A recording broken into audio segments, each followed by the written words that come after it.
Mga pre, tagay na. Paspas dapat tayo para makarami.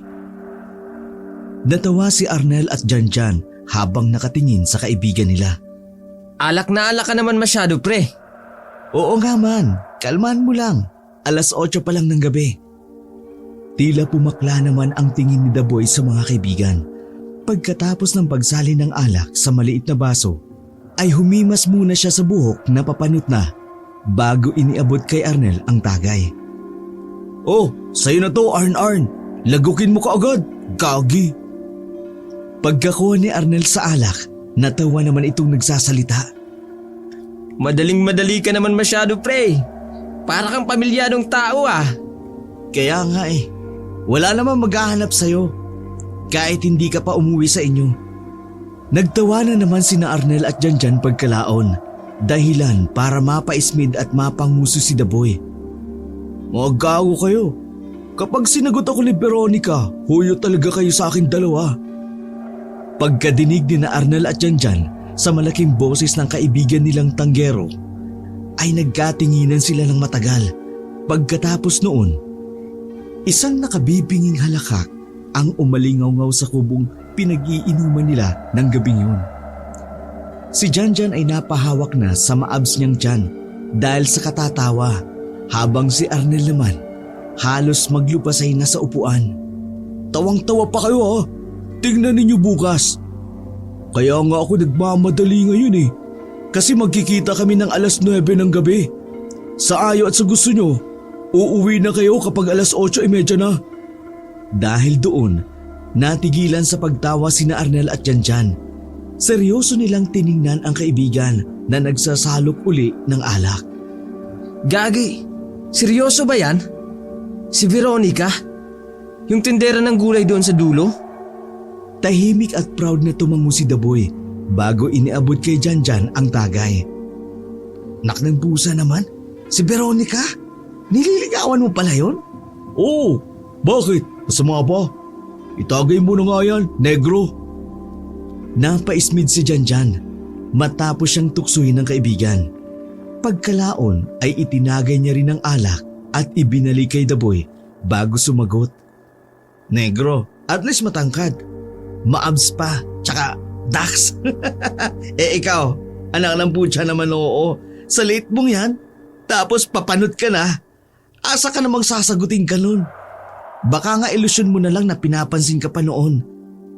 At nagpapaligaw sa'yo. Hindi naman namin kayo nakikita Nagtawanan sila Arnel pagkalaon habang pangisi-ngisi lang si The Boy. Sabihin mo na lang ang lahat ng gusto mong sabihin pare. Basta mamaya magkikita kami nun. Sabi niya nga, mamaya ako na raw malalaman ng sagot. Ayaw niya kasi ipasabi muna kahit kanino na nanliligaw ako sa kanya hanggang hindi pa kami. Bukas may iinggit na lang kayo sa akin. Lalo ka na, negro! Malakas silang nagtawanan bago lagukin ni The Boy ang alak. Gagi, ako mainggit sa'yo man. Sa ganda ng taong yun, imposibleng pumatol yun sa duwending katulad mo.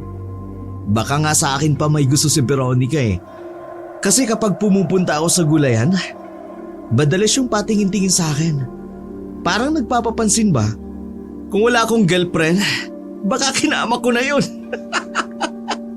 Basta mainggit na lang kayo bukas mga pre. Luluhod ang mga tala sa akin bukas. Nagtawanan naman silang tatlo bago magpatuloy sa pagtagay. Oh, ganito na lang mga pre. Kapag nakita nyo kami bukas ni Veron na mag-una at magkasama, tatawagin nyo akong master bukas sa palengke Tapos lahat ng trabaho ko, kayo munang gagawa buong maghapon Nagtawanan at nagkatinginan sina Arnel at Janjan bago sumagot sa kaibigan. Paano kung hindi nangyari yung sinasabi mo? Di akong tatawag sa inyo na master. Tapos buong maghapon na yon, ako ang gagawa ng mga trabaho nyo. Ano, deal? Okay sa akin. Sa'yo ba dyan? Nang putya Sige, di ako dyan.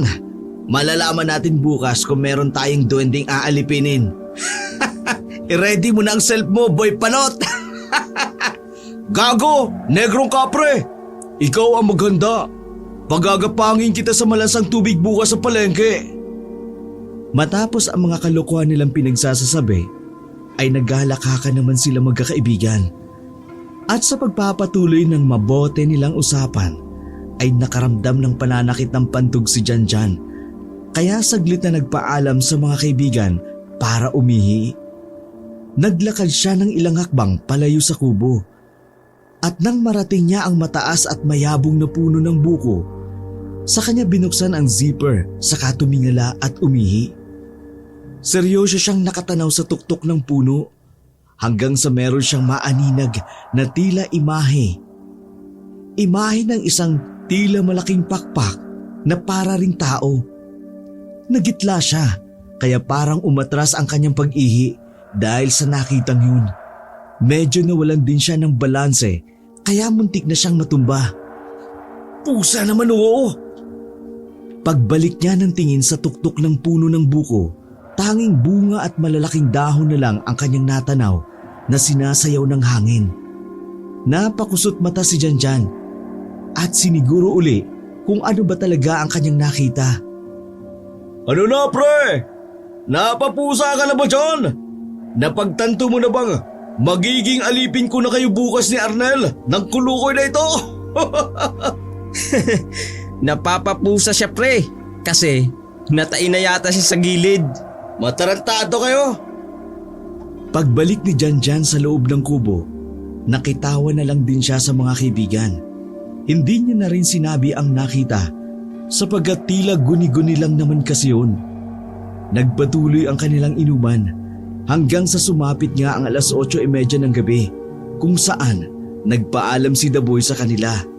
Sa sinabi niyang makikipagkita siya kay Veronica, ang pinakamagandang dalaga at nagtitinda ng gulay sa palengke na kanilang pinagtatrabahuhan. Nang wala na si Daboy, napag-usapan nga ng dalawa kung totoo nga ba ang sinasabi ng kanilang kaibigan. Sa palagay mo pre, nagsasabi ba ng totoo yun si Daboy o nag-iilusyon na lang? Ewan ko ba dun? Kumakain naman ng tama sa oras. Napakamot pa sa ulo si Janjan habang iniisip ang tila kahibangan ng kanilang kaibigan.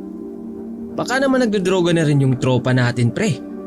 Kasi minsan, nakita ko yun na sumasama sa mga tirador doon sa palengke. Gagi, wag naman sana.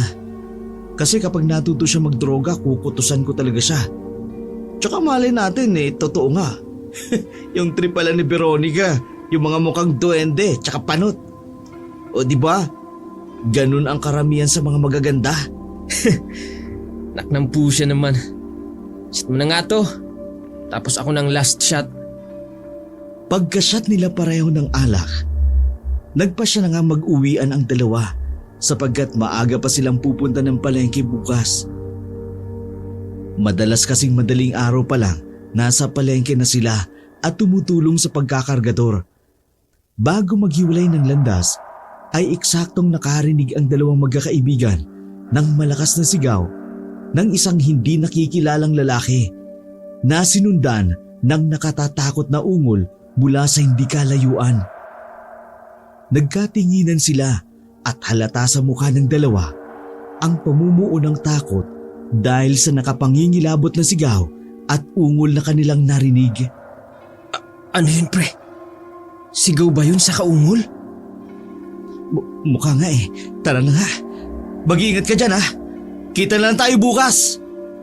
Hindi na halos natapos ni Janjan ang kanyang sinasabi sapagkat mula naman sa hindi kalayuan ay nakarinig sila ng magkakasunod na alulong ng aso. Matapos nila yung marinig ay ramdam na ramdam ng dalawang magkakaibigan ang paninindig ng kanilang mga balahibo sa mga braso at batok. Kaagad na nagpaalam si Arnel at dali-daling tumakbo papalayo. Kaya naman naiwang mag-isa sa madilim na daan ang matangkad na binatang si Janjan.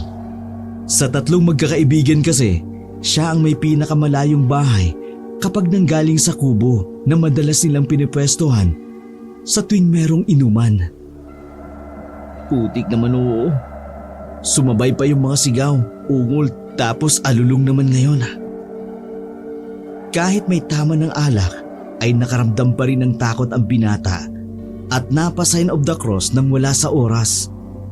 Ilang saglit pa'y tinahak niya na ang madilim na daan papunta sa kanilang bahay. Taimtim siyang nagmamasid sa paligid habang mabilis na naglalakad.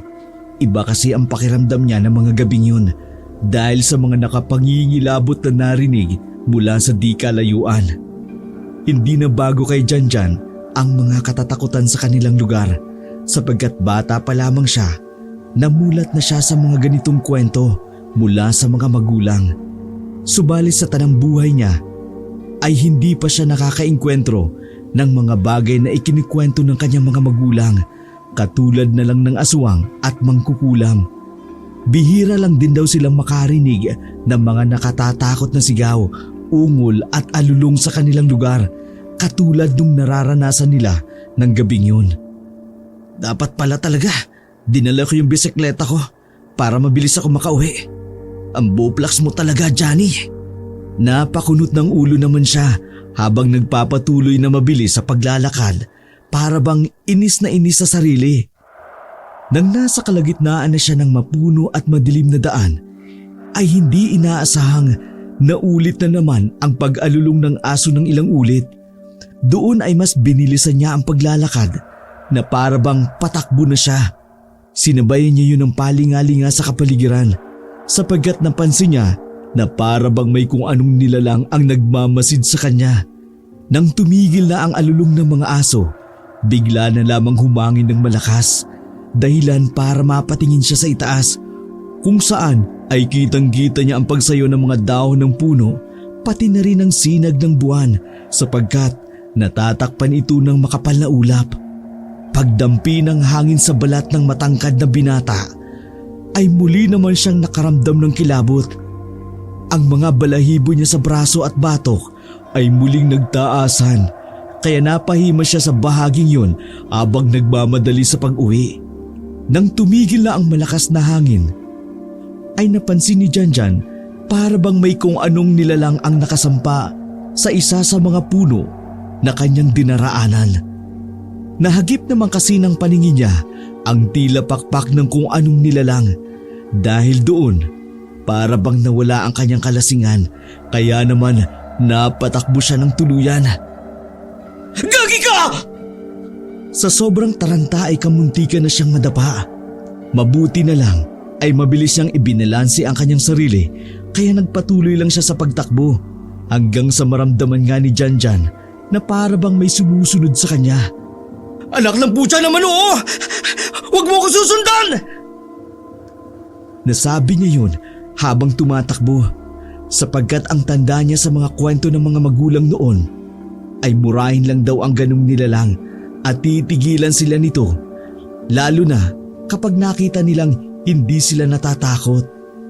Subalit ramdam niya pa rin ang mga sandaling yun na hindi tumitigil ang pagsunod sa kanya na kung sino mang kampo ng kadiliman, dahil para bang nararamdaman ito na may takot na namumuo sa kanyang puso.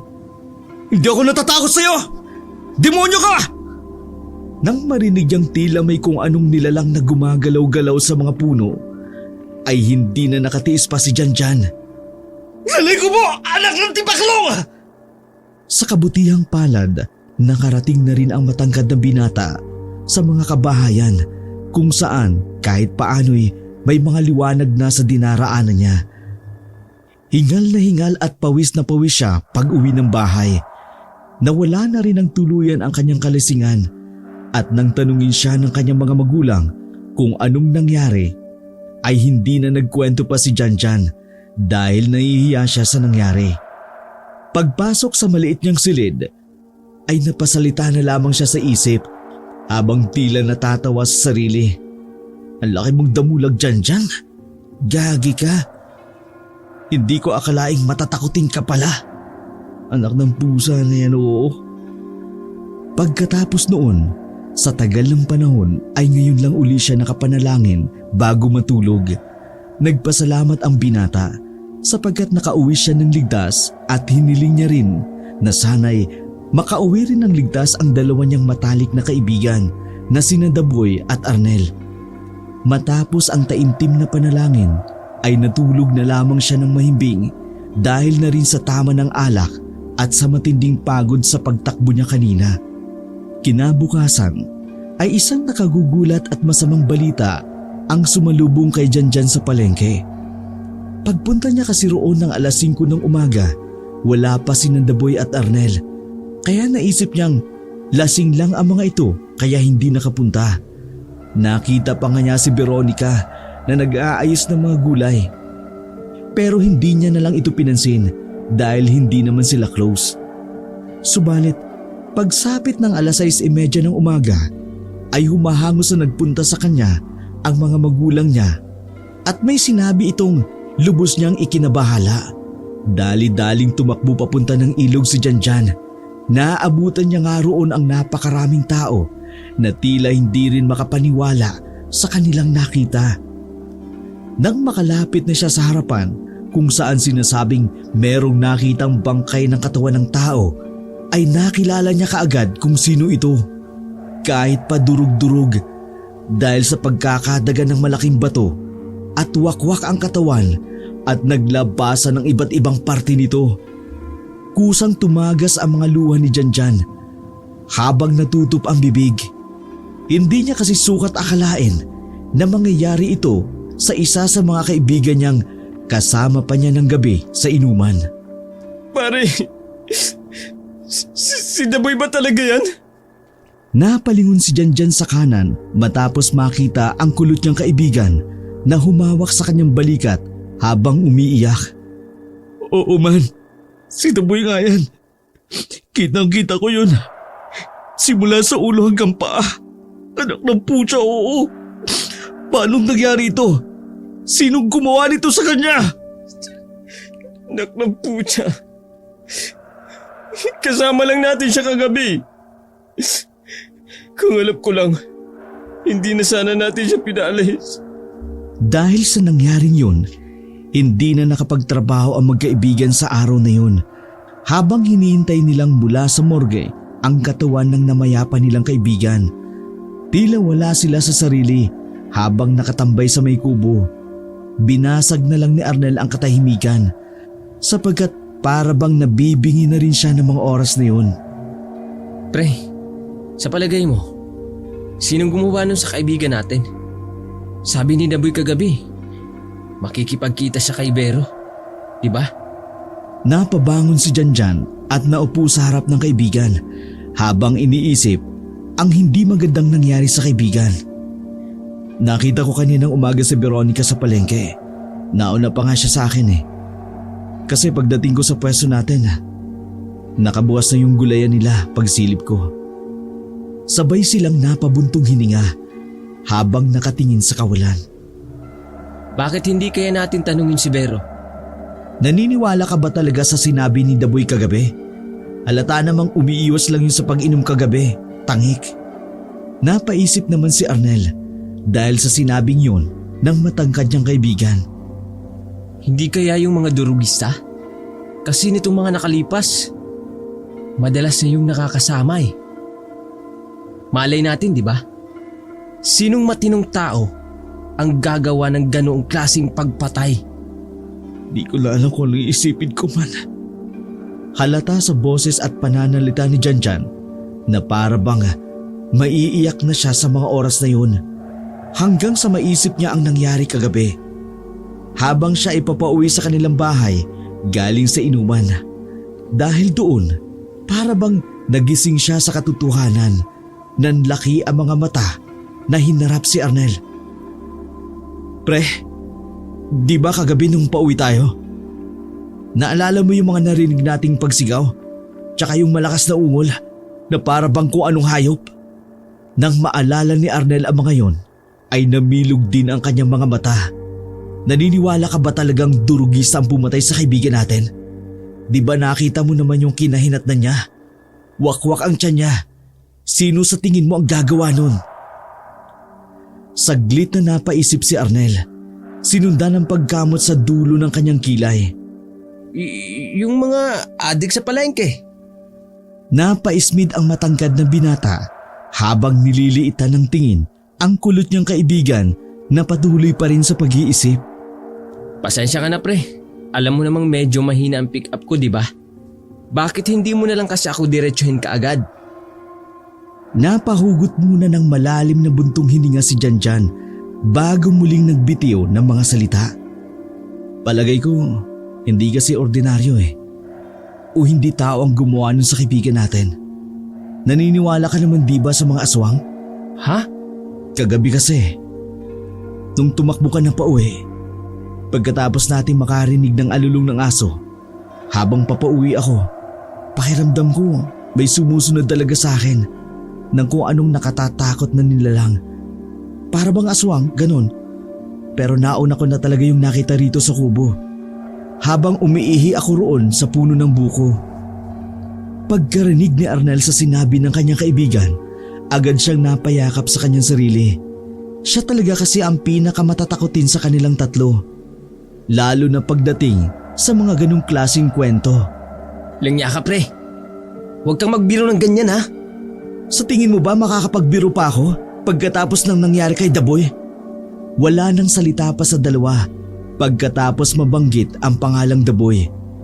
Nakaramdam na naman kasi sila ng matinding kalungkutan dahil sa bilis na mga pangyayari sa pagkamatay ng matalik nilang kaibigan. Tahimik lang silang nagmumuni-muni hanggang sa marinig na lang nila ni Janjan ang pagtawag ng kanyang ina sa kanila. Dumating na raw ang kabaong ni Daboy. Eksaktong malapit nang lumubog ang araw.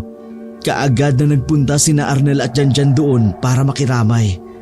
Nang makita nila ang kabaong, ay nakasarado ito sapagkat hiniling ng mga magulang ni Daboy na gano'n na lang ang gawin. Nahirapan na rin kasi ang nag-imbalsamo na ayusin ang durug-durug na muka ng kanilang kaibigan. Nakikiramay po kami, Nanay Sheila. Ikinalulungkot ko po talaga ang nangyari sa matalik naming kaibigan. Ako rin po. Kung alam lang namin sana na ganito ang mangyayari, sana pinigilan na namin siya para sabay-sabay na kaming umuwi. Nang gabing yun ay nalaman ni Arnel at Janjan na pagkagaling ni Daboy sa inuman, umuwi na pala ito ng bahay at nagpaalam sa kanyang mga magulang na meron daw itong katatagpuin na hindi naman ito tinutukoy kung sino. Nang malaman nila yun ay nagkatinginan sila at muling napaisip kung sino nga ba talaga ang kinatagpo ni Daboy ng gabi na yun bago humantong sa ganito ang lahat. Nang gabing yun ay nalaman ni Arnel at Janjan na pagkagaling ni Daboy sa inuman, umuwi muna ito sa kanilang bahay at nagpaalam sa kanyang mga magulang na meron daw itong katatagpuin na hindi naman ito alam kung sino ang tinutukoy. Nang malaman nila iyon, nagkatinginan sila at muling napaisip kung sino ba talaga ang kinatagpo ni Daboy ng gabing yun bago humantong sa ganito ang lahat. Pag uwi ni Janjan, eksaktong 9:00 ng gabi ay hindi naaalis sa isip niya ang mga sinabi ng magulang ni Daboy tungkol sa taong kinatagpo nito. Kung si Arnel ay naniniwala na si Veronica nga ang taong yon, sa isip naman ng matangkad na binata, hindi niya talaga mapaniwalaan na makikipagkita si Veronica kay Daboy, lalo na 10 oras ng gabi. Marami ang tumatakbo sa isip niya ng gabing yun, hanggang sa hindi niya na namamalayan, gising pa rin siya kahit 12:00 na ng hating gabi. Sa kanya lang napagtanto na malalim na ang gabi matapos niyang maramdaman ang pananakit ng pantog. Tumayo siya at nagtungo sa kanilang banyo na nasa likuran ng kanilang bahay. Nang matapos ng umihi, napatanaw muna siya saglit sa mga matatayog na puno ng buko na hindi naman kalayuan sa palikuran. Si Veronica nga ba talaga ang kinatagpo ni Daboy? Eksaktong pagkakasabi noon ay muling umihip ang hangin na para bang nagsasayaw ang mga puno ng buko. Kasabay noon, napatingin siya saglit sa buwan. Noong mga oras na yun, tila ba nagdidilig ng liwanag sa madilim na gabi. Iginala uli ng matangkad na binata ang pagtingin sa mataas na puno hanggang sa may mahagip naman ang kanyang mga mata. Pamilyar ang bagay na yun dahil nakita niya na ito noong nakaraang gabi. Parang pakpak ng isang malaking ibon. Yun yung nakita ko nung isang gabi. Napaatras siya, subalit nanatili lang ang tiin sa nasabi ng nilalang na sa isang iglap, bigla din naman itong naglaho. Kasunod ng ingay na parabang merong pumapagaspas na malakas na hangin na dumampi sa kanyang balat. Dahil doon, dali-daling pumasok sa loob ng bahay ang binata at eksaktong naabutan niya roon ang kanyang tatay na may hawak na sibat. Ano yun, tay? Bakit may hawak kayong sibat? Hindi na halos natapos ng matangkad na binata ang kanyang sinasabi sapagkat sumenyas na ang kanyang ama na manahimik. Ilang saglit pa'y kahit iika-ikang maglakad ay lumabas ng bahay ang Ginoo saka mabalasik na nagsalita. Walang iya kang aswang ka! Huwag kang magkakamaling pumunta rito sa bahay namin! Kung hindi, itatara ko itong sibat ko! Subukan mo lang na punteriyahin ang bunso kong anak! Ako mismo ang makakalaban mo! Hinding-hindi kita atrasan! Demonyong aswang ka! Maya-maya pa nga'y nawala na ang malakas na hangin, ay maingay na pagaspas ng pakpak na tila malaking ibon. Pagpasok ni Mang Guring sa loob ng bahay, kaagad nitong isinara ang pinto at kinausap ang bunsong anak. Palagay ko yun yung pumatay sa kaibigan yung si Daboy. Hindi tao, kundi aswang din anak.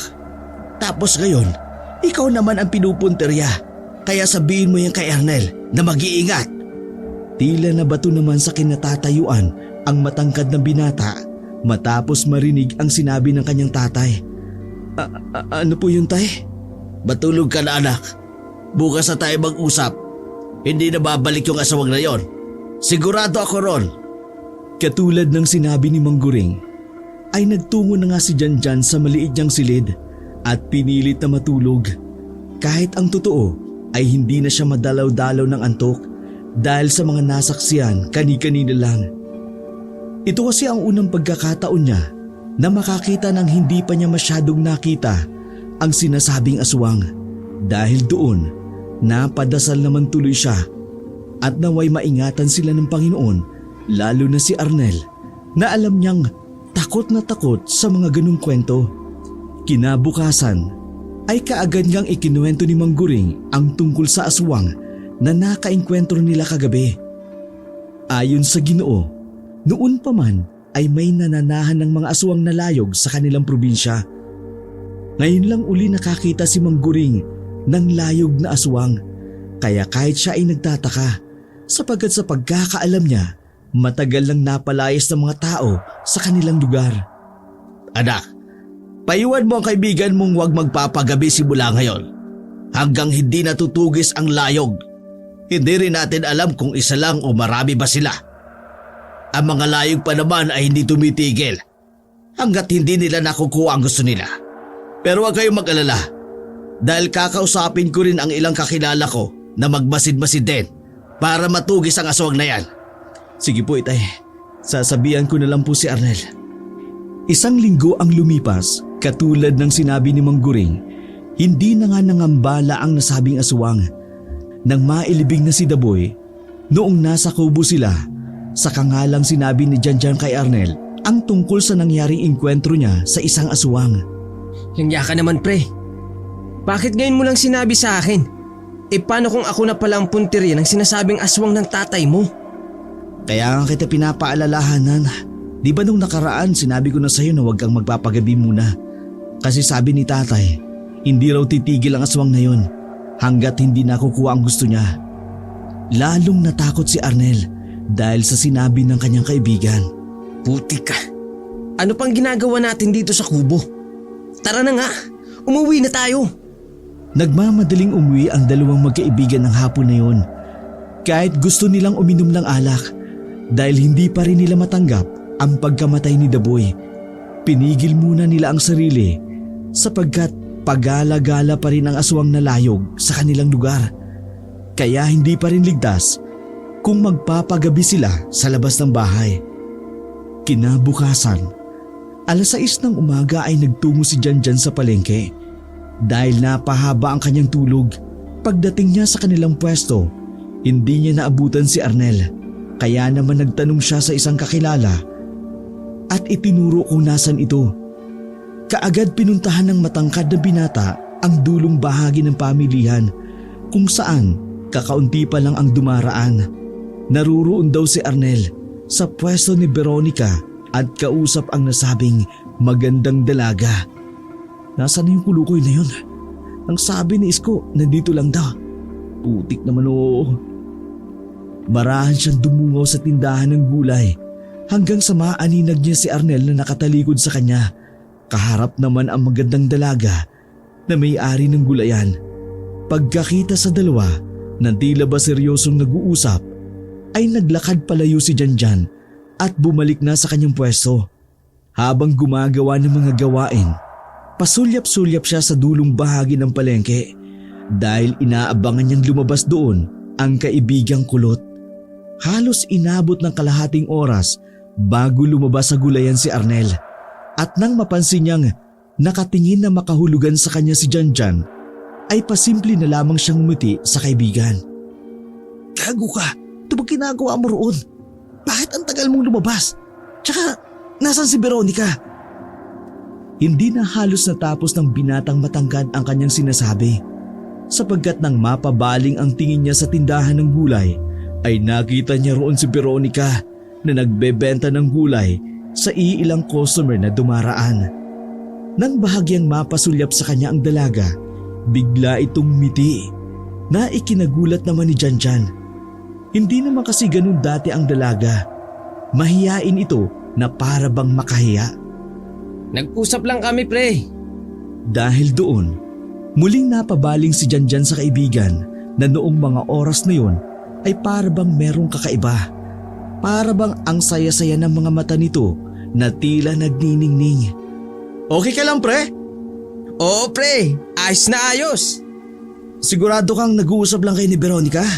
Abot langit niyang ngiti mo eh. Para bang naka-jackpot ka dyan. Usap lang talaga, pre. Promise. Lumipat si Janjan sa kaibigan. Tsaka ito binulungan sa tenga. Natanong mo ba siya tungkol kay Daboy? Kung totoo ba talaga yun? Pagkasabing yun ay napansin ng matanggad na binata na nawala ang ngiti sa labi ng kaibigan niyang kulot. Nawala ang tila nagniningning sa mga mata. Magtrabaho na lang tayo. Matapos yung sabihin ni Arnel, naglakad na ito palayo sa kaibigan. Nagtaka naman si Janjan sa inasal ng binatang kulot, kaya nagkibit balikat na lamang siya uli habang pinagmamasdan itong papalayo. Tangan ang mga ilang mabibigat na kahon. Anong nangyari dun? Ilang saglit pa'y muli na naman siyang napabaling sa dulong bahagi ng pamilihan at doon niya napansing nakatingin na naman uli na makahulugan sa kanya si Veronica. Ngumiti at kumaway pa ang dalaga bago kumindat sa kanya. Dahil doon, napalingon sa paligid si Janjan at siniguro kung siya talaga ang nginitian, kinawayan at kinindatan ng magandang dalaga. At para hindi na rin mapahiya si Veronica, ay nagbalik na lang din ito ng atensyon bilang respeto. Pero ang totoo ay nakaramdam din ng kakaibang sensasyon si Janjan. Para bang may kung anong kakaibang mabigat na puwersa ang gustong pumasok at sumakop sa isip niya.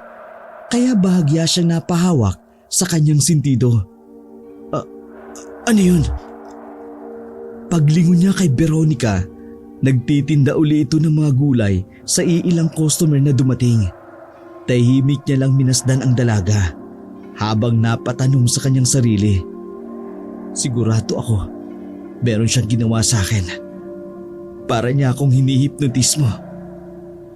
Naantala ang pag-iisip ni Janjan nang tawagin siya ng isang katrabaho para magpatulong sa paglilipat ng iba pang mabibigat na karton. Mabilis na lumipas ang mga oras. Halos maghapon nang hindi nagkakausap sina Janjan at Arnel, sapagkat para bang umiiwas na rin ito sa kanya. Napansin niya ito noong tanghali na ay muli na naman itong nagtungo sa gulayan ni Veronica at noong nanananghalian, pasimple niyang minamatyagan ang dalawa. Subalit nagulat siya sa kanyang nakita dahil naghahalikan ang mga yun. Alak ng pusa naman oo. Natutok niya agad ang bibig. Agad na naglakad papalayo sa lugar na yun. Hindi niya sukat akalain kung paano yun nangyari. Pakiramdam niya, napakabilis ng mga kaganapan. Pag uwi niya kinahapunan, napag-isip-isip niya pa rin ang tungkol sa mga bagay na yun. Kaya naman, para tuloy siyang wala sa sarili habang naglalakad pa uwi sa kanilang bahay. Hindi niya na rin nakasabay ang kaibigan sapagkat bigla na lang din itong nawala sa kanyang paningin. Nasaan na yung kulot na yun? Habang naglalakad pa uwi ng bahay, ay nahiwagaan pa rin siya sa nangyayari. Lalo na nang muling sumagi sa isip niya ang tila mabigat na enerhiyang naramdaman niya kanina matapos makipagtitigan sa dalaga. May kakaiba talaga. Hindi ko maintindihan. Pero sigurado akong hindi tama ang nangyayari ngayon. Anong binubulong-bulong mo dyan? Muntik nang mapamura si Janjan dahil sa gulat sa kanyang ama. Habang sabay silang pumasok sa loob ng bahay ay naisip ng matangkad na binata na tanungin ang kanyang ama. Pero pinigilan lang niya ang sarili. Sa isip na lang tuloy siya nakapagsalita habang kaharap ang Ginoo. Ay, posible bang makapanghihipnotismo ang mga aswang? May sasabihin ka ba, anak? Tinatanong kita kung anong binubulong-bulong mo dyan. Wala po, itay. Ano po palang ulam natin ngayon? Nagbigay po ng karne ng baboy si boss. Kung gusto niyo po, iprito niyo na lang. Nakapagluto na ako ng munggo. Kumain ka na lang. Nga pala, nasabi sa akin ng nanay nung kaibigan mong si Arnel kung pwede mong samahan ngayon sa kanila kasi aalis ang nanay niya. Po? Wala namang sinabi sa ang kaibigan mo. Ang sabi kasi sa akin, malamang daw sinabi na sa'yo ni Arnel dahil matatakotin daw yon at ayaw maiwang mag-isa sa bahay. Lalo na ngayon, may layog na pagala-gala. Nagtaka ng gusto ang matangkad na binata sapagkat wala namang sinabi sa kanya si Arnel kanina. Sa katunayan nga ay halos iwasan at hindi na siya nito kausapin. Dahil sa nalamang yun, muli na namang kinutuban si Janjan. Kaya naman inilapag niya kaagad sa maliit nilang mesa ang hawak na supot na may lamang karne at nagmamadaling lumabas. Teka anak, pupunta ka ba sa kaibigan mo? Magdala ka muna ng munggo para may ulam kayo. Hindi na, itay. Baka abutan na ako ng dilim sa daan mamaya. Mag-aalas 5:30 na eh. Dali-daling tumakbo si Janjan papunta sa bahay ng kaibigan at pagdating doon, naabutan niyang seryosong nakatanaw sa bintana ang kulot na binata habang nakatingin sa kanya. Anong ginagawa mo rito? Nahalata kaagad ng matangkad na binata na para bang may kakaiba sa kanyang kaibigan, kaya nagkusa siyang pumasok sa loob ng bahay. Sasamahan kita. Wala rito sila Tia Teresa, hindi ba? Sinabi na rin sa akin ni tatay na sasamahan kita rito. Hindi ko naman kailangan ng kasama, pare. Umuwi ka na bago kumagat ang dilim. Malapit pa naman na mag-alas 6 ng gabi. Pero pre, hindi ka ba natatakot? Bakit naman ako matatakot? At saka may kasama ako mamaya. Doon na mas lalong kinutuban si Janjan dahil naalala niyang ganun din ang nangyari kay Daboy bago ito namatay. Napaisip naman tuloy siya ng kung ano-ano ng mga sandaling yun. Kapag sinabi niyang si Veronica ang bisita niya, nakasisiguro na akong totoo ang hinala ko tungkol sa kanya. Pagkatapos noon, saka siya binalingan ng kaibigan. Sinong kasama? May kaibigan ka pa ba bukod sa akin? Hindi mo na kailangang malaman kung sino ang kasama ko. Napangiti naman ng sarkastiko si Janjan dahil sa inasal ng kanyang kaibigan. Subalit, mas pinili niya pa rin na maging kalmado ng mga oras na yun kahit nararamdaman niyang tila meron talagang kakaiba sa mga ikinikilos ni Arnel. Pre naman, nagtatanong lang naman ako. Huwag mo naman akong magtataasan ng boses.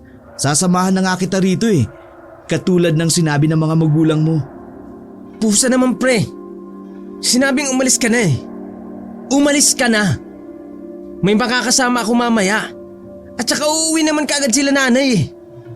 Natigilan ang matangkad na binata matapos makita ang tila galit na itsura ng kanyang kausap. Dahil doon, hindi naman siya umimik pa. Marahan na lamang siyang naglakad palabas ng bahay hanggang sa hindi na nalingon pa ang kaibigan. Eksaktong lumubog na ang araw pag uwi ni Janjan sa bahay nila. Nagtaka ang tatay niya matapos siyang makita sa kusina na nagsasandok na makakain. Nagsara na kasi ang ginoo ng bintana ng mga oras na yun. Oh, akala ko ba doon ka matutulog kay Arnel? May kasama na rin siya, tay. Tsaka si Aling Teresa uuwi din naman daw kaagad. Nagtaka ang ginoo sa mga sinabi ng kanyang anak, pero nagkibit balikat na lamang ito bago tumugon. Talaga anak, yun ang sinabi niya. Tumangulang si Janjan habang tahimik at malungkot na kumakain ng hapunan. Eh bakit ang sabi sa akin ni Teresa? Kinabukasan na sila uuwi. Baka naman may babaeng kasama yon at i-score lang. Hindi na umimik pa si Janjan. Nagdire-diretso na lamang siya ng pagkain hanggang sa matapos. Nang lumalim na ang gabi, tahimik na siyang natulog at nanalangin na sana maging maayos ang lahat. Medyo nalungkot lang siya ng gabing yun sapagkat hindi niya maintindihan kung bakit tila ba galit sa kanya ang natitirang matalik niyang kaibigan. Dahil sa pag-iisip, hindi na nga niya namamalayan na nakatulog na siya at nadala ang hinanakit na yon sa pagtulog. Muling nanumbalik sa kanya ang huling inuman nilang tatlo na magkakasama. Masaya pa sila noon, puno ng tawanan, hanggang sa bigla na lamang siyang umihi at nakita ang aswang na layog sa tuktok ng puno ng niyog. Sa panaginip niyang yun, galit niyang sinundan ang nasabi ng aswang na hindi niya maaninag ang pagbumuka. Hoy! Walang hiya ka! Ano ginawa mo kay Daboy? Tumigil ka! Lumapit ka sa akin! Ako ang harapin mo! Sinundan niya ang patutunguhan ng layog hanggang maratingan nila ang ilog. Mula sa hindi kalayuan, natanaw niya si Daboy na tila mayroong hinihintay. Lalapitan niya sana ang kaibigan para hatakin at pigilan, kaya lang biglang may kung anong malakas na hangin ang bumulusok mula sa itaas pababa sa kinaroroonan ni Daboy. Sa isang iglap, nabalot ng usok ang buong tanawin. At ang tanging pagsigaw ni Daboy na tila nahihirapan ang umaalingaw-ngaw. Sinundan yun ng nakakikilabot na pag-ungol ng kung anong nilalang hanggang magsimula na ngang umalulong ang mga aso mula sa di kalayuan. Hindi na bago ang pangyayaring yung kay Janjan, kaya naman hindi na siya ganun natakot. Tumunghay lang siya sa mga nangyayari hanggang tuluyan ang mawala ang makapal na usok na bumabalot sa buong paligid. Pagtingin niya, nakahandusay na si Daboy sa sahig. Naghihingalo at nakita niya rin na may nilalang na may malaking pakpak ang nakadagan sa katawan ng kanyang kaibigan. Ibinuka nito ang malaki at mauugat na mga pakpak. Gamit ang matutulis na bahagi niyon ay walang pakundangan nitong tinusok ang tiyan ng kawawang si Daboy na umalingaw-ngaw ng malakas sa paghingi ng tulong. Tulong! Pagkatapos noon ay saka nito kinalkal ang tiyan ng kaawa-awang binata na hindi makapalag. Dahil sa nakita ay galit na naiiyak na tumakbo si Janjan papalapit doon upang iligtas si Daboy sa kamay ng nakatatakot na nilalang na hindi pa rin niya makita ang pagbumuka. Walang hiya ka! Layuan mo ang kaibigan ko! Tigilan mo siya kundi papatayin kita! Layuan mo siya! Kahit anong gawin niyang pagtakbo papunta sa kinaroroonan ng halimaw at ng kanyang kaibigan ay hindi niya malapitan ang mga ito hanggang sa ang dugo ang mukha ni Daboy ay tumingin sa kanya at marahang nag-abot ng kamay. Tulong! John! Tulungan mo ako! Hindi na nito natapos pa ang mga kataga sapagkat bigla itong binagsakan ng layog ng malaking bato sa ulo, dahilan para madurog iyon. Dahil doon, napasigaw si Janjan sa sobrang galit at nahabag para sa kaibigan. Ah! Daboy! Bigla siyang napabalikwas ng bangon matapos lapitan ng kanyang ama. Kamuntikan niya nang masapak ang Ginoo. Mabuti na lang ay nasalag dito ang kanyang kamay. Bakit itay? Hindi ka agad umimik ang Ginoo. Tila malungkot lang nitong minamasdan ang bunsong anak na noong mga oras na yun ay nakakakutob na rin. May nangyari po ba itay? Tumango muna si Mang Guring bago sumagot. Masamang balita anak. Kaibigan mong si Arnel, patay na. Parang nabingi ang matangkad na binata sa kanyang narinig, kaya wala sa sarili siyang bumangon sa higaan at tumakbo palabas ng kanilang bahay kahit kagigising lang at nakapaapa. Pagdating niya sa bahay ng kaibigan, nagkumpulan ang mga tao at ang ilan ay nagbubulong-bulungan dahil sa hindi magandang nangyari. Nang pasukin ni Janjan ang bahay ng kaibigan, wala na siyang naabutan, kundi nagkalat na mga halos natutuyo ng dugo. Pagkakita niya roon, naisip niya kaagad ang kahindik-hindik na sinapit ni Arnel. Hindi nga siya nagkamali dahil ayon nga sa mga nakakita, halos katulad ni Daboy ang sinapit ni Arnel. Wakwak din ang tiyan at ang mga lamang loob ay nagkalasog-lasog. Dahil sa pangyayaring yun, hindi alam ni Janjan kung ano ang kanyang mararamdaman sapagkat ang dalawang matalik na kaibigan niya ay namatay na sa kamay ng layog na hanggang ngayon ay wala pa ring kasiguraduhan kung sino. Mas lalong lumaganap sa kanilang lugar ang tungkol sa paghahasik ng layog, kaya naging alerto ang mga tao. Tuwing gabi, meron ng palaging nagrorondang mga kalalakihan upang masigurado na wala na itong mabibiktima pa at matugis na rin nila. Nang mailibing na si Arnel ay napag-isip-isip ni Janjan ang mga huli nilang pag-uusap bago ito namatay. Nagmuni-muni siyang mag-isa sa kubo. Nang hapon na yun, nang mailibing na si Arnel, ay inisip-isip ni Janjan ang mga huli nilang pag-uusap bago ito namatay. Nagmuni-muni siyang mag-isa sa kubo ng hapon na yun at unang-unang pumasok sa isip niya ang babaeng tindera ng gulay na si Veronica bago mamatay si Daboy. Ang sinabi niya, makikipagkita siya kay Veronica. Tapos nung gabi bago mamatay si Arnel, panay din ang pag-usap nila ni Veronica dun sa gulayan. Anak ng putya naman, oo. Ano ba tong naisip ko? Kailangan kong makasigurado. Para mapanatag, ay nagdesisyon ang binata na kausapin ng personal ang magandang dalaga. Kaya nagtungo siya sa palengke, subalit sarado na ang tindahan ng gulay. Nagtanong-tanong siya sa mga nakahilerang tindahan ni Veronica kung saang banda nakatira ang babae, subalit wala rin namang nakakaalam sa mga yun. Bihira daw kasi makipag-usap ang dalaga sa mga kababaihan. Mas malimit nga raw ito makipag-usap sa mga lalaki, kaya marami rin ang galit kay Veronica dahil sinasabing pasempleng karingking ang dalaga. Dahil papalubog na ang araw, ay naisip na lamang ni Janjan na umuwi hanggang sa hindi inaasahang makita niya si Veronica kasama si Jason, isa rin sa mga trabador sa palengke. Hindi siya nakita ng dalawa, kaya kaagad siyang nakapagtago sa isang sulok. Anak ng puso naman, oo. Si Jason naman ang kasama niya ngayon. Tama nga yung sinasabi ng mga kababaihan sa gulayan. Sinundan niya ang mga ito ng palihim hanggang sa makarating sila sa ilog na malapit kung saan nakita noong patay si Daboy. Dito nga yung lugar na yun. Saan kaya sila pupunta? Naudlot na sa pagsasalita ang matangkad ng binata sapagkat nakita niya naghahalikan na ang dalawa. Paglagpas nito sa ilog, kitang-kita niya ang kasabikan ni Jason. Pero pinigil na ito ng dalaga at narinig pa niya ang sinabi na sa bahay na nila itutuloy ang gagawin nila. Nagpatuloy siya sa pagsunod hanggang sa hindi nga namamalaya ng matangkad na binata na papalubog na ang araw.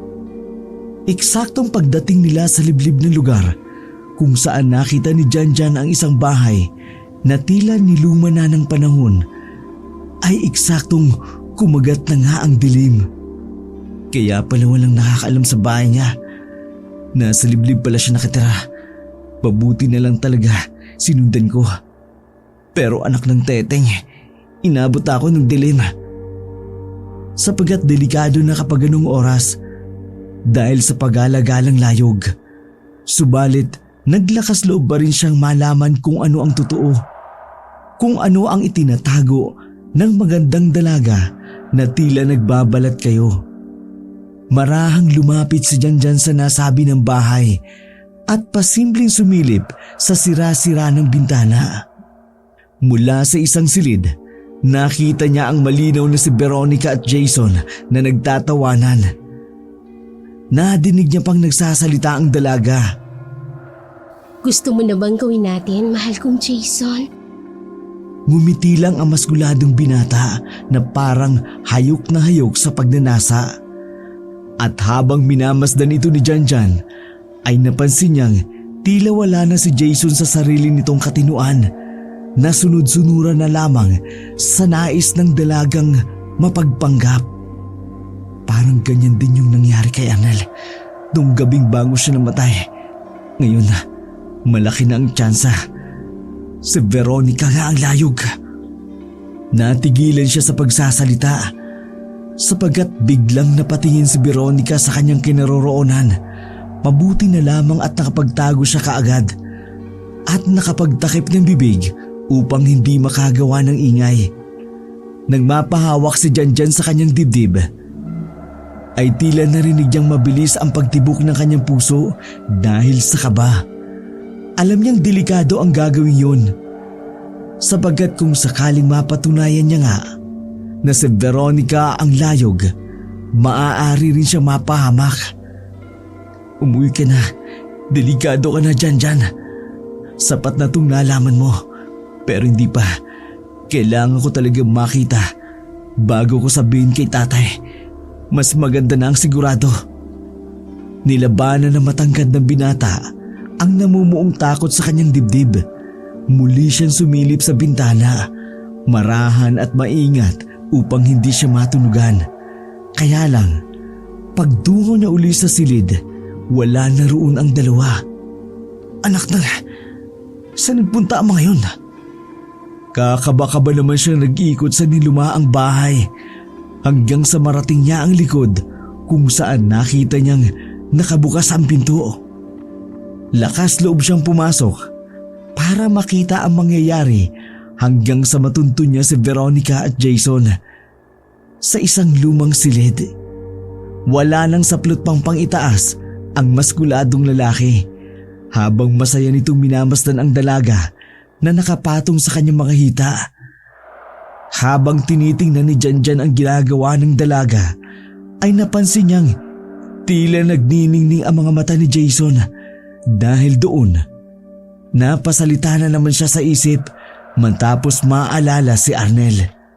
Siguro nga, nahipnotis mo siya, katulad ni Nandaboy at Arnel. Ganun din ang ginawa niya sa akin nun, pero nilabanan ko. Kampun talaga ng kasama ng babaeng to. Umalis ang magandang dalaga pagkakandog kay Jason.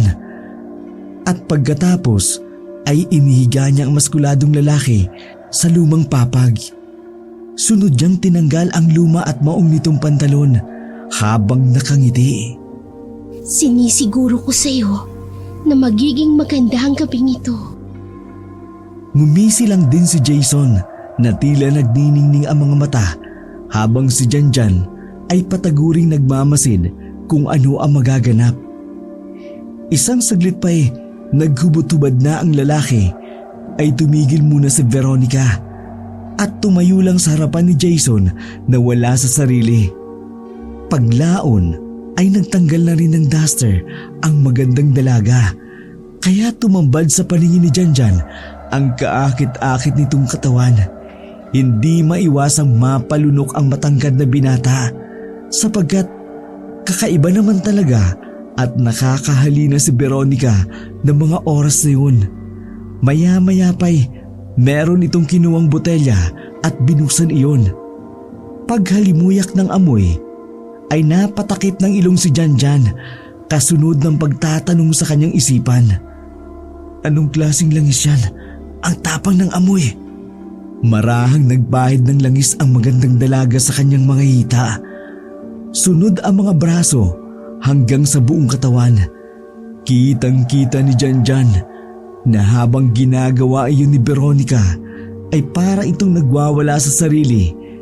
May mga usok din na parang lumalabas sa katawan ng dalaga na sinusundan ng nakakikilabot na ungol. Ungol na parabang nagtatawag ng kamatayan. Wala nang pakialam pa sa mga nangyayari si Jason na nakatingin lang sa ginagawa ng dalagang aswang. Wala rin siyang kamalay-malay na nasa bingit na pala ng kamatayan ang kanyang buhay. Dahil tila nasa ilalim na siya ng kapangyarihan o hipnotismo ni Veronica. Nang matapos na ang magandang dalaga sa pagpahid ng langis na may matapang na amoy, ay eksakto namang merong mga asong umaalulong mula sa hindi kalayuan. Sinundan iyon ng pagliparan ng mga ibon sa paligid ng bahay na parabang nabulaho at natakot dahil sa kung anong madilim na presensya ng gabing iyon. Dahil sa alulong na yun, pinanayuan ng balahibo si Janjan. Bigla siyang napayakap sa sarili habang nakatunghay pa rin sa mga nangyayari. Gusto kong marinig ang pinakamalakas mong sigaw ngayong gabi. Yung sigaw na lalaking lalaki. Tumangu-tangu lang si Jason habang tuwang-tuwa sa nakikita niyang kabuuan ng dalaga. Hanggang sa isang iglap, biglang nagbago ang lahat. Ang balingkinitang katawan, ang makinis at maputing balat, ang maganda at maamong mukha, at ang malambing na boses ni Veronica ay unti-unting nagbago. Kitang-kita ni Janjan na mula sa likuran ng babae ay unti-unting umusbong ang mga butong naglalagatukan. Natutup naman ng matangkad ng binata ang kanyang bibig upang hindi makagawa ng ingay. Gusto niya magtago ng mga sandaling yun, subalit pinilit niyang maging matapang para makita ang totoong anyo ni Veronica. Kasunod ng paglitaw ng mga naglalagatukang buto sa likuran ng dalaga ay umusli naman ang matalim na pakpak. Pagkalaon ay unti-unti itong nagkakulay ng itim at bumulakadkad. Hindi pa roon natatapos ang lahat. Ang makintab at mahabang buhok ni Veronica ay unti-unti nang nalagas hanggang sa iilang piraso na lang ang natira. Pagkatapos noon, umusli ang nguso niya na habang umuungol, sinundan ito ng marahan na pagbaba ng kanyang mga pangil, pati na rin ang dila na abot hanggang leeg. Tuluyan ang nagbago ang mukha ng dalaga mula sa pagiging maganda hanggang sa pagiging halimaw na naglalaway. Humaba ang mga tenga nito at tumulis. Ganun din ang mga kuko sa kamay at paa. Pagkatapos noon, unti-unti nang tinubuan ng itim at ng makakapal na balahibo ang buong katawan niya. Ang makinis niyang balat ay tuluyan ng natakpan ng makapal at nangingitim na balahibo. Nang matapos na ang pagpapalit ng anyo sa pagiging layog, umuhol ang ubod ng lakas si Veronica habang ikinakampay ang matatalim na pakpak. Sinabayan pa ng ungol na yun ng mga alulong na aso mula sa hindi kalayuan. Pagkakita ni Janjan sa aswang, para siyang nanghina. Biglang nanginig ang buo niyang kalamnan, lalo na ang mga tuhod. Kaya hindi niya magawang makakilos ng mga oras na yun. Napatangala lamang siya sa sobrang pagkagulat. Ngayon, sumigaw ka ng sumigaw dahil yan ang uli mong sigaw. Pagkatapos sa mga nakitang yun, para bang nagising si Janjan. Nawala ang nanginginig na mga mata nito. Napalitan iyon ng matinding takot. Pero ang mas ikinatuwa pa ng layog, ang nakita niyang matinding takot mula sa maskuladong lalaki. Kaya hindi na siya nag-aksaya ng oras. Gumamit siya ng kanyang matulis na pakpak at walang pakundangang tinusok ang tiyan ni Jason. na takot pa rin na mga oras na yun. Kitang-kita ni Janjan ang pagbulwak ng dugo sa tiyan ng maskuladong binata pati na sa bibig nito. Nagkakawag pa si Jason at pilit na inalis ang matulis na pakpak sa kanyang tiyan. Subalit mas lalo pang diniinan ng layog ang pagkakatusok doon hanggang tumago sa papag. Sumigaw ka! Sumigaw ka ng sumigaw! Gusto kong marinig ang nagmamakaawa mong boses. Itodo mong pagsigaw. Bilisan mo, Jason! Sigaw! Nagsisisigaw nga sa takot ang maskuladong lalaki sa pag-asang palalayain siya ng layog. Sumalit nang marinig ni Veronica ang malakas na paghiyaw ng saklolo ni Jason, mas lalo pa siyang natuwa. Lumapad ang ngiti niya na abot hanggang tenga habang ang mga pangil ay lumalawit. Mahina pa! Lakasan mo pa! Sumigaw ka ng sumigaw! Gusto mo kong makuha, hindi ba? Sumunod ka ngayon! Sigaw! Sigaw! Sa sobrang takot, nagkakawag na si Jason hanggang sa maihina ito. Kasunod noon, marahan ng ibinuka ng layog ang tiyan nito hanggang sa sumirit na ang napakaraming dugo at tuluyan ang nawala ng buhay ang maskuladong lalaki. Habang walang tigil sa paghahalakak, ay sinimulang bungkalin ng layog ang lamang loob ng walang buhay na si Jason. Nagtalsikan sa iba't ibang parte ng silid ang ilang lamang loob ng kaawa-awang binata. Nang may piraso ng lamang loob na tumalsik malapit kay Janjan, ay biglang napaupo ang matangkad na binata dahil sa sobrang pagkabigla. Dahil doon, napatingin sa kinaroroonan niya si Veronica at muling humalakak na lalong nagbigay ng matinding takot kay Janjan. Akala mo siguro, hindi kita napapansin kanina pa. Kilala ko ang lahat ng amoy ng tao sa lugar na to. Kaya hindi mo ko matatakasan! Nang marinig iyon ni Janjan, bigla siyang kinumutan na matinding takot na parang nilamon siya ng buong buo. Hindi na niya nakayanan iyon, kaya naman kumaripas na siya ng takbo palayo ng lugar na iyon. Hindi na siya lumingon sa likuran dahil alam niyang hahabulin din siya ni Veronica para patayin din. Nang makalampas na siya sa may ilog, doon na siya muling nakarinig ng mga alulong ng aso, kasabay ng malakas na pagpagaspas ng mga pakpak mula sa himpapuwid. Sinundan iyon ng malakas na hangin na nagsasayaw sa mga puno sa lugar na iyon.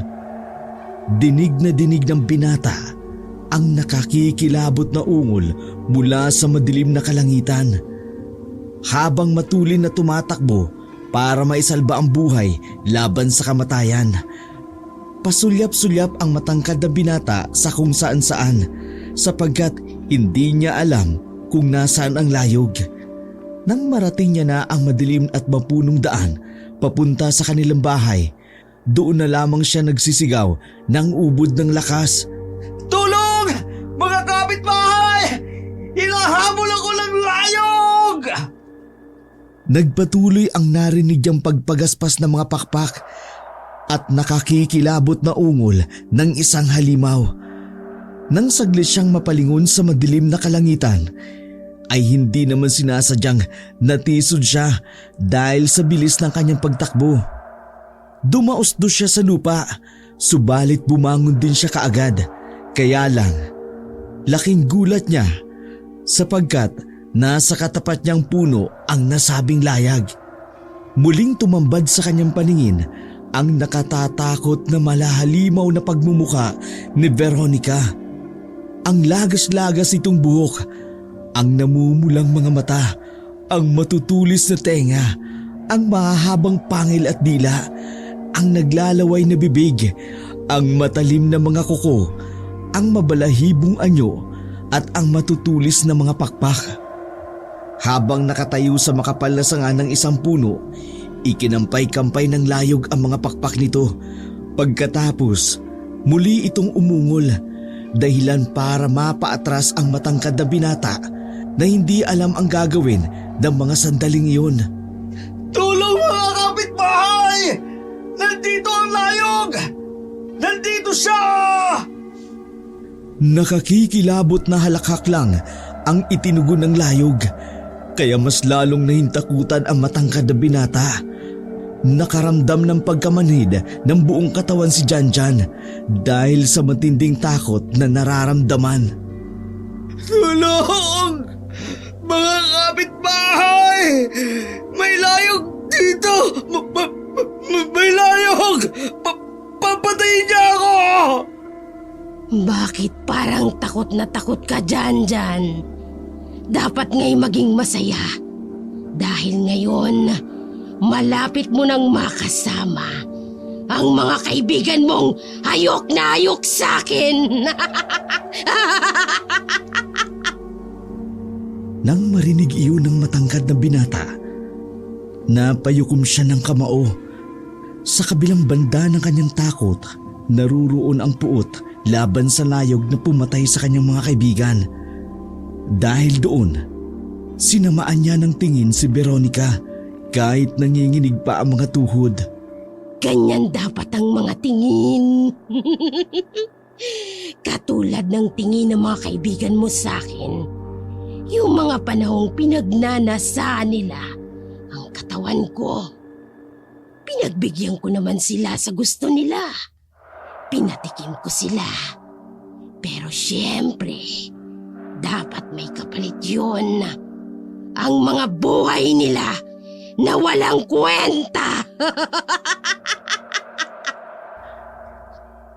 Mas lalong humigpit ang pagyukom ni Janjan sa kanyang kamao matapos ang mga narinig, pero alam niya na wala siyang magagawa laban sa mapanganib na aswang. Kitang-kita naman niya kung paano nito wakwakin ang katawan ng maskuladong lalaki na si Jason. Pero sa inyong tatlo ni na Daboy at Arnel, ikaw ang pinakaasam-asam ko.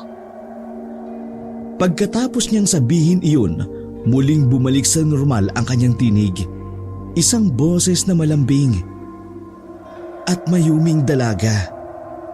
Gustong gusto talaga kita, Janjan. Nagnanasa akong makasiping ka at magkaroon ng anak sa'yo. Pero kahit anong gawin ko, hindi mo naman ako pinapansin. Sinubukan ng layog na akitin ang matangkad na binata. Subalit alam ni Janjan ang tungkol sa kakayang yun ng aswang, sapagkat ganito rin ang ginawa nito sa mga nahuling biktima. Hindi obra sa akin ang katulad ng ginawa mo sa mga kaibigan ko at kay Jason! Biglang umangil sa galit ang aswang at maras nitong ikinampay ang mga pakpak, dahilan para humangin naman ng malakas.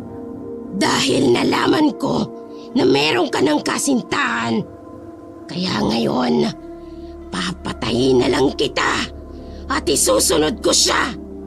Isusunod ko at uunti-untiin ang mga taong ayok sa laman. Kitang-kita sa mata ng layog ang matinding galit na nararamdaman nito habang panay ang pagkampay ng mga pakpak. Kalaunan, umukol naman ito ng ubod ng lakas. Kasunod ng pag-alalong naman ng mga aso mula sa di kalayuan. Napaatras si Janjan at handa na uling tumakbo palayo kahit nanginginig pa ang mga tuhod dahil sa takot. At nang sasalakayin na siya ng aswang, ay bigla namang merong nagliparang mga sibat mula sa hindi kalayuan.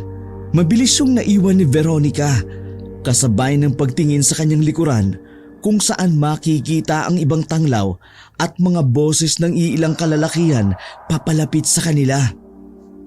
Nang makita iyon ni Janjan, Hindi na siya nag-aksaya ng oras. Nagsisigaw na siya ng ubod ng lakas. Tulong! Nandito ang layog! Hindi pa tayo tapos! Babalikan kita! Tandaan mo yan! Umangil sa galit si Veronica at pagkatapos, nagkampay na ito ng pakpak saka lumipad palayo ng lugar na yun. Pagsapit ni Mang Guring, kasama ang mga lalaking may dalang sibat at tanglaw, ay doon napalood si Janjan kasunod ng pagpalahaw ng iyak. Kaagad siyang niyakap ng kanyang ama habang nanginginig ang kanyang mga kalamnan dahil sa takot. Kasunod noon ay umuwi na siya sa bahay at doon niya ikwinento ang lahat-lahat na kanyang nasaksihan ng gabing iyon. Wala nang inaksayang oras ang mga kalalakihan. Pinuntahan nga nila ang nasabing bahay ng layog, subalit wala na silang naabutan kundi ang patay na katawan ni Jason na wakwak din ang tiyan katulad ng iba pang mga biktima. Hindi tumigil sa pagroronda ang mga kalalakihan hanggang sa sumikat ang araw. Kinaumagahan ay kaagad din nilang sinalakay ang gulayan ni Veronica, subalit wala na roon ang magandang dalaga. Mabilis na kumalat ang balitang iyon sa buong lugar, kaya marami ang naging bulong-bulungan tungkol kay Veronica. Ang iba ay hindi makapaniwala, habang ang iba naman ay tila nang hihinala rin sa katauhan ng dalaga. 2 linggo ang nakalipas matapos ang insidenteng yun, naging tahimik na uli ang kanilang lugar. Malaya na uling nakakagala ang mga tao kahit na hating gabi sapagkat tuluyan nang umalis si Veronica sa kanilang lugar. Subalit hindi naman nagtagal ang katahimikan yun. Nang gabing yun, habang nagiinuman sina Janjan sa kubo kasama ang mga kakilala sa palengke, ay binulaga sila ng isang pangyayari. Iilang ako mga pare ha. Pagkatangungan ng 3 niyang kainuman, ay naglakad na nga siya papunta sa matayog na puno ng buko at doon umihi. Ilang saglit pa'y, eksaktong 10:00 ng hating gabi, ay biglang nakarinig ng alulong ng aso mula sa hindi kalayuan. Napatingin silang lahat sa kinaroroonan ng nakakikilabot ng tinig. Pero sa halip na matakot, nagtawanan lamang ang mga nasa kubo. Si Janjan naman ay muling nagmasid sa itaas ng puno na inihian niya sapagkat bigla ring humangin ng mga oras na yon, dahilan para tila magsayawan ang mga puno. Wala naman siyang nakitang kakaiba sa tuktok ng puno, kaya nakahiga siya ng maluwag bago magpagpag at bumalik sa inuman. Shot na mga pre, para marami tayo. Hindi niya halos natapos ang sinabi dahil nagpaalam ang isa sa mga kainuman nila na iihi lang din. Pagtango ay sinundan lang nilang lahat. Pagtango nito ay sinundan lang ng tingin ang nasabi ng binata papunta sa pwestong inihian ni Janjan. Habang nakatalikod ito sa kanila at umiihi, ay mabilis ang sumunod na mga pangyayari.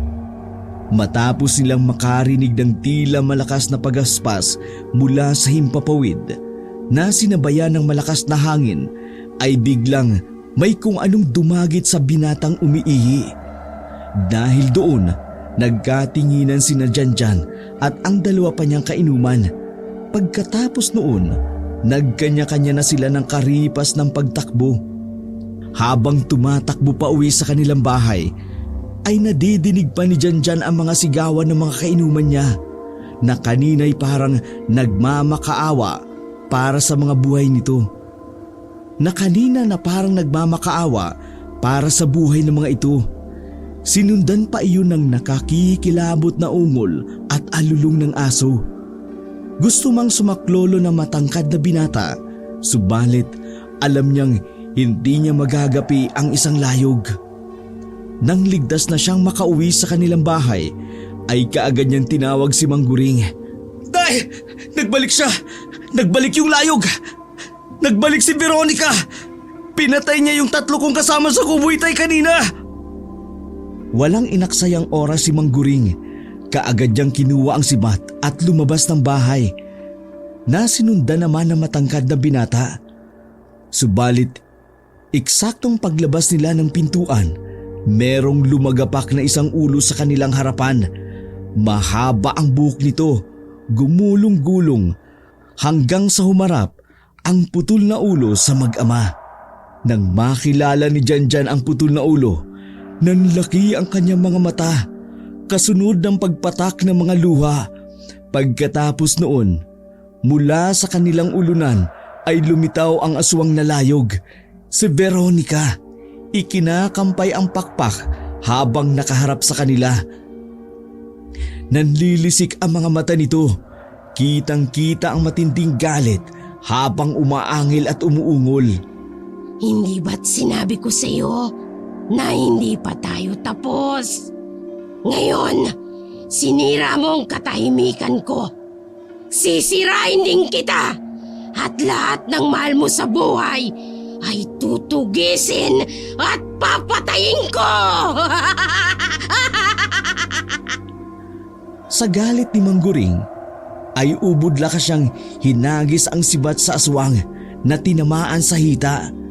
Sinundan naman ito ni Janjan ng paghagis ng malaking bato na tumama naman sa ulo nito.